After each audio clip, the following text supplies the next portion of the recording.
বাংলা গদ্যের জনক কে? ঈশ্বরচন্দ্র বিদ্যাসাগর। ফুলে ফুলে ঘর ভরেছে বাঁকে ফুলে ফুলে কোন কারকে কোন বিভক্তি? উত্তর খ করণের সপ্তমী। প্রত্যাবর্তন শব্দের সন্ধিবিচ্ছেদ কোনটি? ক প্রতি যুগ আবর্তন প্রত্যাবর্তন। মুখচন্দ্র কোন সমাস? মুখচন্দ্র উপমিত কর্মধারয় সমাস। চাচা কাহিনী গ্রন্থের লেখক কে? চাচা কাহিনী গ্রন্থের লেখকের নাম হল সৈয়দ মুস্তফা আলী।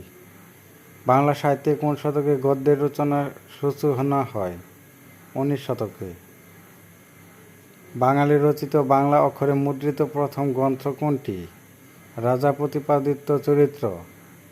বই পড়া প্রবন্ধটি কার? বই পড়া প্রবন্ধটি হল প্রমোদ চৌধুরীর।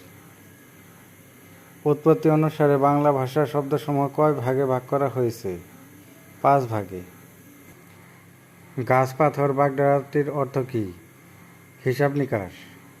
দ্বীপ এর ব্যাসবাক্য কোনটি? দুদিকে অপচার। তৎসম শব্দের ব্যবহার কোন রীতিতে বেশি হয়? সাধু রীতি। বর্তমান কাল কোনটি? আমি পড়ি। ঠাকুমার ঝুলি কি জাতীয় রচনার সংকলন? রূপকথার জাতীয় রচনার সংকলন। উপরোধ শব্দের অর্থ কোনটি? অনুরোধ।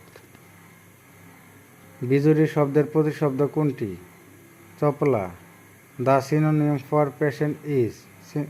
পেশেন্ট এর সমার্থক শব্দ কোনটি? খ calm. The antonym of noble is. Antonym এর বিপরীত শব্দ কোনটি? Mean. A place where everything is perfect. গ উটোপিয়া।